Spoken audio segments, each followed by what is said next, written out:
सोचिए आप अपने दुकान पे बैठे हुए हैं और एक बंदा आया आपको कह रहा है कि मैं जीएसटी डिपार्टमेंट से आया हूं। तो ऐसे में क्या करेंगे? आपका हार्ट बीट तेज हो गया।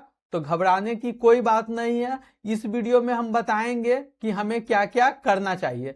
सबसे पहले देखेंगे कि हमें जीएसटी लेने के बाद क्या करना चाहिए अपने दुकान पे, यानी कि प्रीमाइसेज के अंदर क्या करना चाहिए। दूसरा समझेंगे जीएसटी फील्ड ऑफिसर किस किस सिचुएशन में हमारे दुकान पे आ सकता है। तीसरा देखेंगे अगर जीएसटी फील्ड ऑफिसर हमारे दुकान पे आ गया है तो हमें क्या करना चाहिए। चौथा देखेंगे कि हमें क्या नहीं करना चाहिए। पांचवा देखेंगे कि हमारा इस पे लीगल राइट क्या है, कि जीएसटी फील्ड ऑफिसर अगर हमारे दुकान पे आ जाता है तो इसके रिगार्डिंग में हमारा लीगल राइट क्या है। तो पूरे वीडियो में शुरू से लास्ट तक आप लोग बने रहिए, ये वीडियो बहुत ही इंपॉर्टेंट होने वाला है। नमस्कार दोस्तों, मैं हूं आपका दोस्त सीए रजनीश कुमार और आप देख रहे हैं हमारे यूट्यूब चैनल टैक्स पाठशाला को।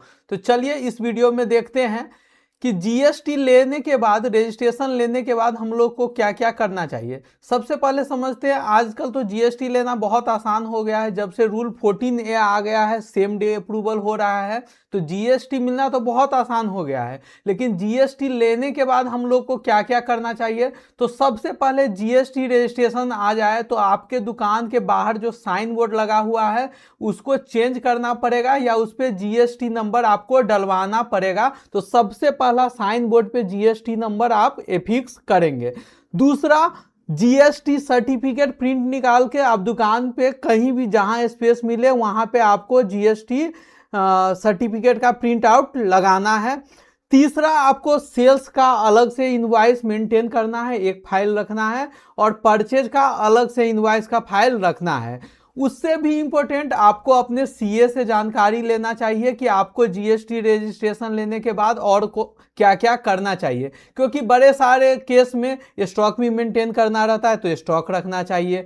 हम लोग बुक मेंटेन करते हैं तो टैली का डाटा होना चाहिए। तो आपको ये अपने टैक्स कंसल्टेंट से पता करना चाहिए कि आपको क्या करना चाहिए।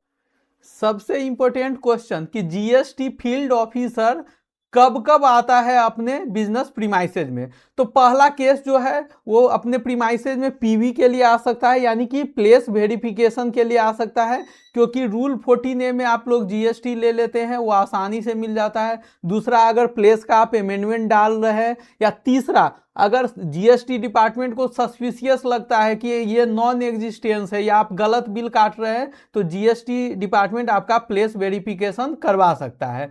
दूसरा सिनेरियो देखते हैं कि जीएसटी फील्ड ऑफिसर कब आ सकता है। तो GST field officer routine checking यानी कि डॉक्यूमेंट चेक करने के लिए आ सकता है कि आपका बिजनेस वर्क कर रही है कि नहीं, या तो फिर आपका सर्च या सर्वे का ऑर्डर हो तो उसके लिए भी जीएसटी फील्ड ऑफिसर आ सकता है। तो आइए वीडियो में पार्ट 1 में हम लोग देखते हैं कि जीएसटी फील्ड ऑफिसर अभी क्यों आया है आपके पास। जीएसटी फील्ड ऑफिसर आपके यहाँ पीवी के लिए आया है, यानी कि प्लेस वेरिफिकेशन के लिए। तो उसमें वो जनरली क्या क्या चेक करता है, ये देखता है कि आपके साइन बोर्ड पे जीएसटी नंबर लिखा हुआ है कि नहीं। अगर नहीं लिखा हुआ है तो उस पर 25,000 तक का पेनाल्टी है। तो वीडियो के पहले पार्ट में ही बता दिया था कि आपको उस पे साइन बोर्ड पे जीएसटी नंबर जरूर से जरूर लिखवाना है। दूसरा, ये चेक कर सकता है कि आपने जीएसटी सर्टिफिकेट कहीं पे लगा के रखा है कि नहीं प्रीमाइसेज के अंदर में। तीसरा, वो आपसे डॉक्यूमेंट मांग सकता है, जैसे आपने रेंट एग्रीमेंट वगैरह जो लगाया होगा तो वो लगा सकता है कि बिजनेस एग्जिस्ट उसी एड्रेस पे कर रहा है कि नहीं, और जीएसटी सर्टिफिकेट से आपका एड्रेस भी मैच करेगा। जीएसटी ऑफिसर अगर पीवी के लिए आ जाए तो आपको क्या क्या करना है अब ये जानते हैं। तो पीवी के लिए अगर ऑफिसर आते हैं तो सबसे पहले आपको परेशान होने की जरूरत नहीं है, आपको काम होना चाहिए। उसके बाद आपको जीएसटी ऑफिसर से आप आइडेंटिटी मांग सकते हैं कि आपको अगर शक होता है कि ये फ्रॉड है, क्योंकि बड़े सारे लोग तो फ्रॉड कर रहे होंगे। आपने स्पेशल 26 भी देखा है, एक मूवी अक्षय कुमार का है। तो जीएसटी ऑफिसर अगर आता है, आपको थोड़ा भी डाउट लगता है तो आप जीएसटी ऑफिसर से आइडेंटिटी मांग सकते हैं, वो बुरा नहीं मांगेंगे। उसके बाद अगर आपको ये हो जाता है कि ये सही जीएसटी ऑफिसर है तो वो जो जो पूछेंगे तो आपको सही से जवाब देना है, गलत जवाब नहीं देना है, डिसऑनेस्टी के साथ नहीं देना है। आपने कोई क्राइम नहीं किया है, ये सिर्फ रूटीन चेकअप है।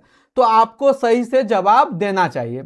उसके बाद हम लोग देखते हैं कि क्या क्या नहीं करना है हम लोग को। तो हम लोग को पैनिक नहीं होना है, जीएसटी ऑफिसर से आर्गू नहीं करना है, डिसऑनेस्ट जवाब नहीं देना है, जो जो पूछे वो सच सच जवाब देना है। क्या GST officer tax demand cash में कर सकता है? तो जीएसटी ऑफिसर आपके यहाँ वेरिफिकेशन के लिए आएगा तो कभी भी कैश में डिमांड नहीं करेगा। कैश देना और लेना दोनों इलीगल है। जीएसटी ऑफिसर कभी भी नोटिस या पेनाल्टी लगाएगा तो जीएसटी पोर्टल के थ्रू डिमांड जनरेट करेगा और आपको DRC 03 के थ्रू ही पेमेंट करना है, यानी कि कैश में कोई सेटलमेंट आप नहीं कर सकते हैं। ये देना और लेना दोनों एक इलीगल एक्टिविटी है।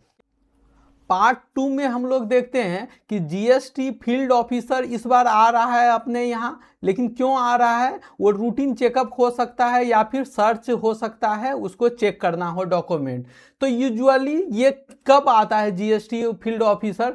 अगर उसके आपके कोई ट्रांजैक्शन पे सस्पिशियस हो, या आपका जीएसटी रिटर्न फाइल नहीं हो रहा हो, या आपने कोई बोगस इनवॉइस वगैरह जनरेट किया हो, तो जीएसटी फील्ड ऑफिसर चेकिंग के लिए आ सकता है।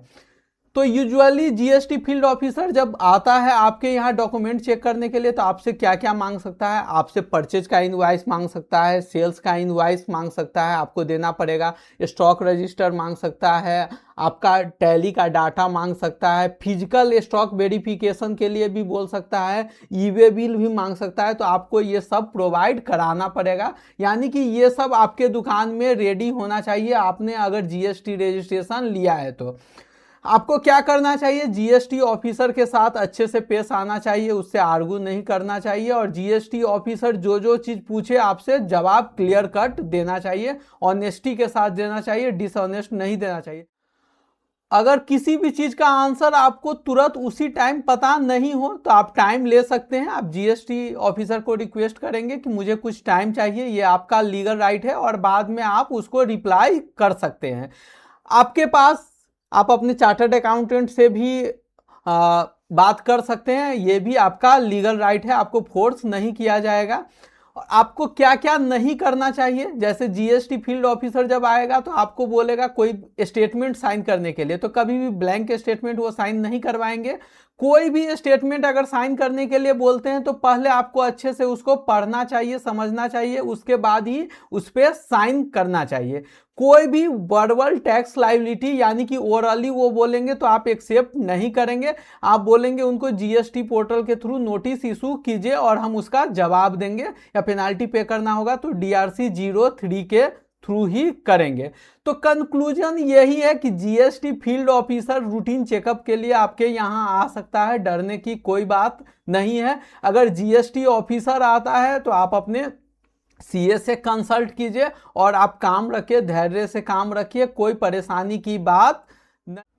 सबसे इंपॉर्टेंट, जीएसटी ऑफिसर के जाने के बाद आपको क्या करना है? तो जीएसटी ऑफिसर का नाम आपको नोट करना है कि जीएसटी ऑफिसर का क्या नाम था, और डेट एंड टाइम भी नोट करना है। आपको तुरंत ही अपने चार्टर्ड अकाउंटेंट से कंसल्ट करना चाहिए और उनको बताना चाहिए कि ऐसा ऐसा हुआ है। अगर वहाँ पे जो जो बात हुई है आपको रिकॉर्ड करके रखना चाहिए कि आप बाद में भूल नहीं जाएंगे, और आपको धैर्य से काम लेना चाहिए। इस वीडियो में इतना ही, धन्यवाद।